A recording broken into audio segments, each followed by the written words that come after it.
Me voici arrivé à Èvres en Argonne, avec donc une grange à la façade particulière. Un panneau m'interpelle. Qu'est-ce que c'est que ça? Auprès de mon âne. Il y a certainement quelque chose de très intéressant à voir ici.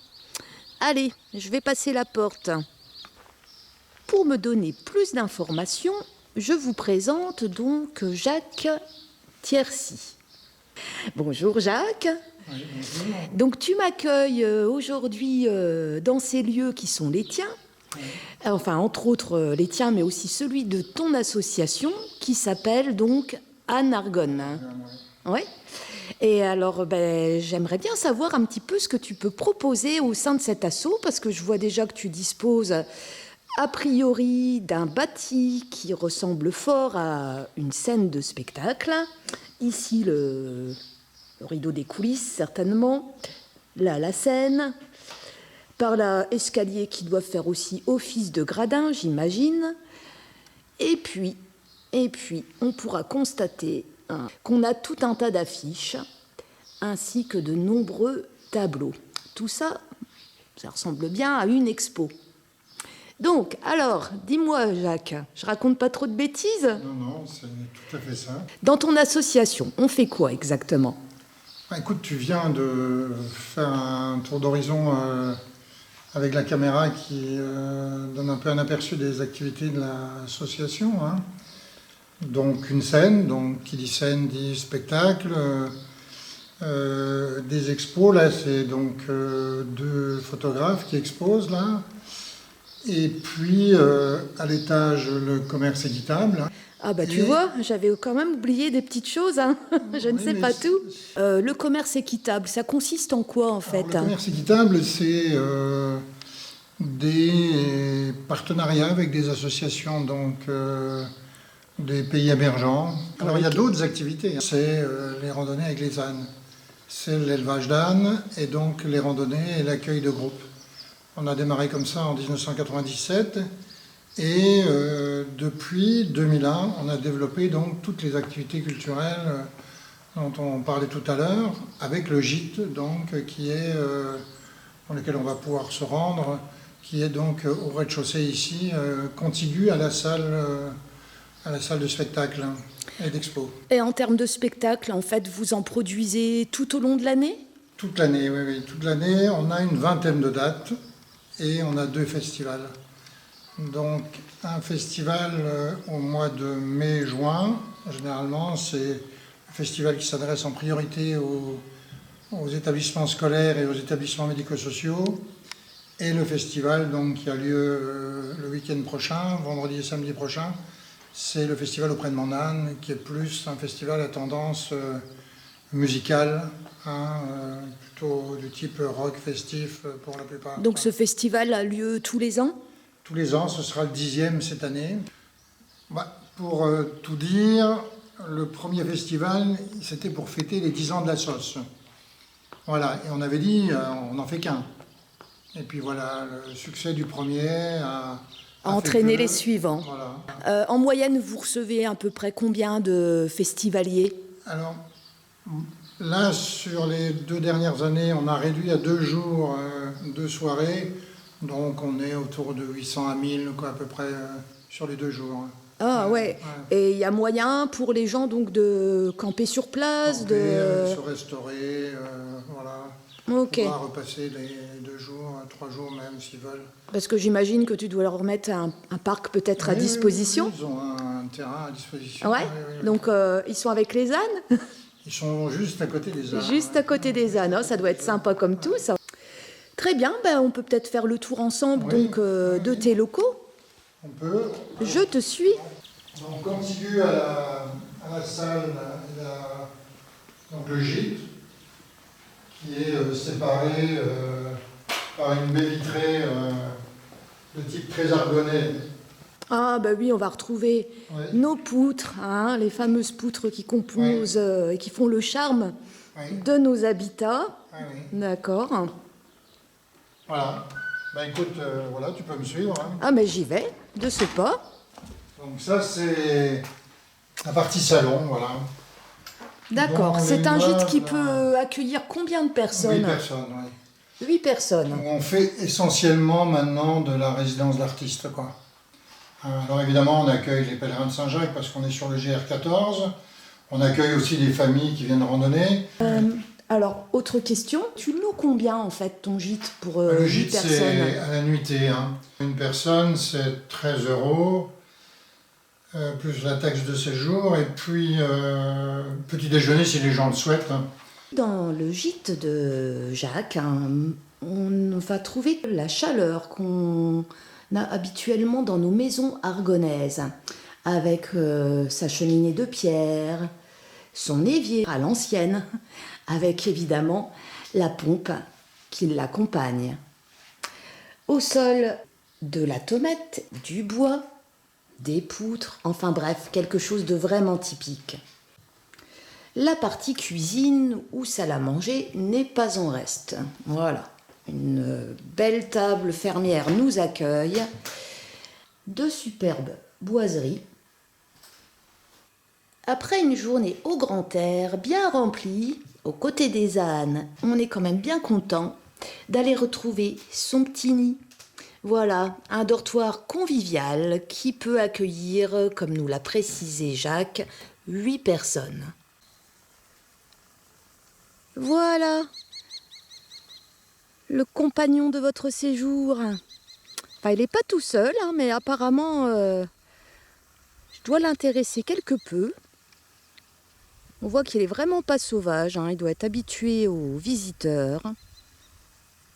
Bonjour mon petit coco. Alors Jacques, te voici donc en compagnie de la mascotte. De Mulan, oui. Oui. Qui ne randonne pas parce qu'elle ne pense qu'à jouer et qui fait plutôt l'objet des attentions des enfants quand ils viennent pour son aspect un peu pédagogique, parce que la mule, c'est vrai que c'est un animal sympa également. Sauf qu'elle est arrivée un peu par hasard chez nous. Et voilà, elle a pris le parti de plus jouer que travailler.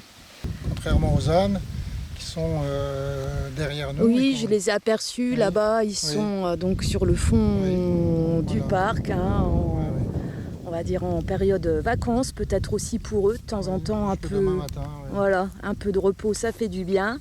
Oui. Donc ce sont des ânes qui sont destinés, eux, à la Ils font balade. de la balade et de l'attelage. Soit en âne libre, quoi, ils partent avec les familles ou avec les groupes, soit en calèche, donc en attelage, où ils partent également en balade. Ils servent essentiellement à ça. En attelage, hein, on donne, on prête les ânes, les gens peuvent partir seuls avec l'attelage. Hein. Dès lors qu'ils le conduisent à la main, il n'y a pas de souci. L'âne a cette particularité-là d'être très facile à mener, compte tenu qu'il n'y a pas de dressage. On est plus dans une relation qui s'est installée. On n'est pas du tout dans le même schéma que le cheval. Ça n'a rien à voir avec les chevaux. Moi j'ai des chevaux, ils sont hyper sympas, mais c'est pas du tout la même relation. On est dans une relation très proche avec les ânes. Ok. Voilà. Donc tant mieux, hein, si cette proximité elle s'établit aussi avec les gens qui sont là le temps de leur séjour. Hein. Je pense que ça promet de belles balades et puis c'est une façon de découvrir l'Argonne de façon différente, je dirais. Complètement. Ouais. À propos, les randonnées, elles peuvent durer sur plusieurs jours. Voilà, ça peut être la demi-journée, la journée ou plusieurs jours, un week-end. Là, il y en a qui partent à la fin du mois, ils sont en 3 semaines. Voilà. Oui, c'est tout à fait possible. Il y a des gens qui sont tout à fait en capacité de mener des ânes sans aucun problème. Et donc, ils partent. Soit ils ont prévu leur trajet avec des haltes et des escales, je dirais, qui sont prévues et organisées, où ils peuvent partir avec la toile de tente qui est posée sur l'âne bâté, les enfants sur les bas, et puis à l'aventure, ils s'arrêtent là où ils ont envie de s'arrêter. Super. C'est tout Voilà. à fait possible. Des petites vacances originales et dépaysantes. Un âne, ça peut parcourir combien de kilomètres environ? jour, en moyenne, Oui, par jour. généralement, les gens font entre 20 et 25. Hein. Mais un âne, je dirais 35-40 km ne lui fait pas peur. Hein. C'est pas... Par contre, il va calquer son pas sur le pas de son accompagnateur. Hein. Donc voilà, au bout d'un temps, il va se mettre à randonner comme lui. Oui, parce qu'à la base, quand on part en rando en âne, d'après ce que je comprends, on n'est pas monté sur son dos. Hein. En tant qu'adulte, on est à côté de l'âne et l'âne sert à transporter, on va dire, les bagages et les enfants. Les enfants, oui. Ouais.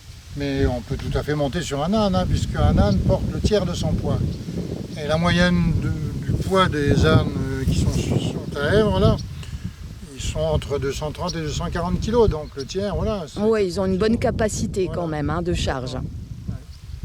Très bien, donc ça c'est pour le petit volet les ânes hein, qui sont donc au pré. Hein. Concernant les spectacles et animations, tu m'as dit donc qu'il y avait ça qui était organisé tout au long de l'année, mais quand exactement?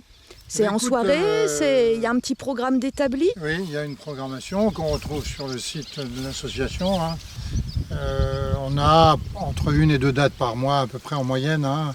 Plus les 2 festivals, mais voilà, oui, c'est tout au long de l'année, quoi. Et ça varie entre du théâtre, du cirque, de la musique, ça dépend, je veux dire, tout est faisable. Hein. Ok, y a beaucoup de réjouissances en perspective, hein, et donc si j'ai bien compris, la prochaine, ça va être le festival d'été, en fait, hein, qui a lieu donc voilà, tous les ans au mi-août. C'est le 3e week-end d'août, oui. D'accord, tous les ans, 3e week-end d'août. À noter dans vos tablettes, le festival de musique.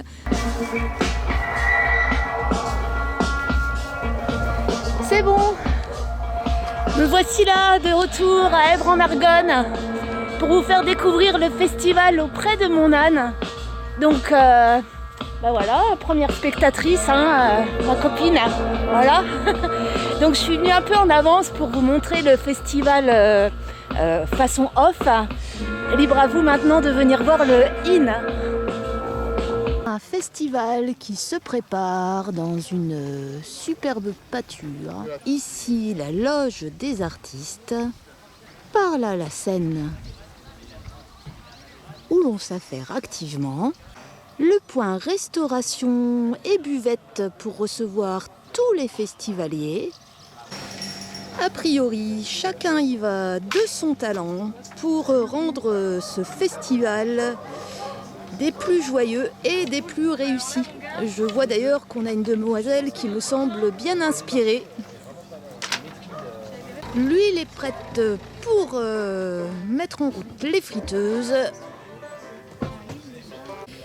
Et tout près de la friteuse, nous avons donc le barbecue qui est en train de se préparer dans l'abreuvoir. Hein.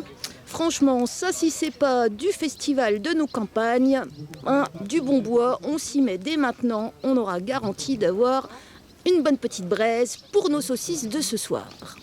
Bien évidemment, pour être fidèle à ces valeurs écologiques, vous verrez que donc, nous avons les petits panneaux « Jetez vos mégots de cigarettes ici ». On peut dire qu'on nous prépare du bon son, il n'y a pas à dire. Après le son, bien sûr, on va vérifier la lumière, les façades, un petit coup de rouge, un petit coup de bleu. Youpi, ça va être nickel pour ce soir.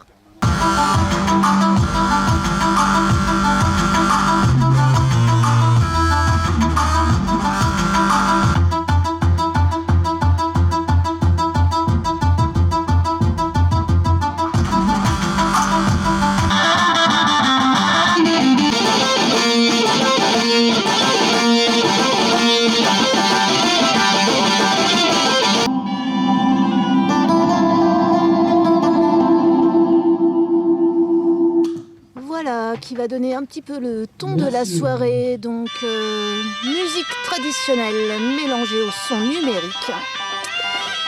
De quoi nous faire une petite musique plutôt psychédélique, je dirais. Allez les teufeurs, vous n'avez plus qu'à venir.